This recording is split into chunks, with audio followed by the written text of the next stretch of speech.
టెనెట్ల జడ్జ్మెంట్లో last point ఏం రాసిండు మీకు ఇంగ్లీష్లో చదివి వినిపిస్తాను, మీకే అర్థమవుతుంది. దీంట్లో లాస్ట్లో ఎన్జిటి ఆర్డర్లో లాస్ట్లో ఏం చెప్పిందంటే, in the result it is held that the EIA report environmental impact assessment report is not comprehensive and the project proponent is directed to add more comprehensive study in the lines indicated above. Till such comprehensive study is completed, the EAC environmental clearance recommendations granted will be kept in abeyance.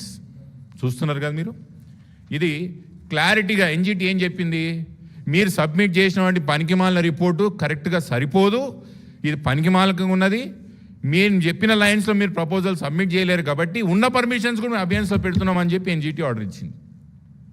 ఎవరండి 2 సంవత్సరాలు కాలయాపన చేసింది? BRS పార్టీయా? మేము ఆ రోజు tender పిలిచి contract అప్పచెప్పి అగ్రిమెంట్ చేసి ల్యాండ్ యాక్విజిషన్ చెప్పి చేసి వీళ్ళకి అప్పచెప్తే వీళ్ళు పనికిరాని ఒక ప్రభుత్వం నడుపుతూ ప్రపోజల్స్ కూడా చేత కాదు ఈయనకే, వీళ్ళు ఈరోజు మా మీద వేలు చూపించే ప్రయత్నం చేస్తారండి.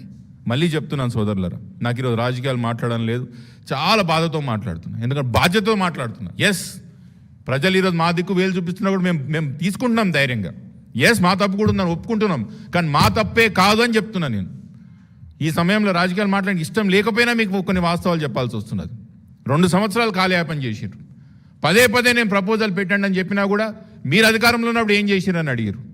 మీరు అధికారంలో ఉన్నప్పుడు ఎందుకు కంప్లీట్ చేయలేదు రోడ్లు అని అడుగుతారు. ఎవరని బుద్ధున్న వాళ్ళు. నేను ఒక సొల్యూషన్ చెప్తున్నప్పుడు, మీకు కళ్ళ ముందు సొల్యూషన్ కనిపిస్తున్నప్పుడు రాజకీయాలు మాట్లాడతారా? లేదా అప్పుడే ఈ ప్రపోజల్ సబ్మిట్ చేసి ఈ రోడ్ మొదలు పెట్టింటే ఇంతమంది చనిపోయేవారు కాదు కదా.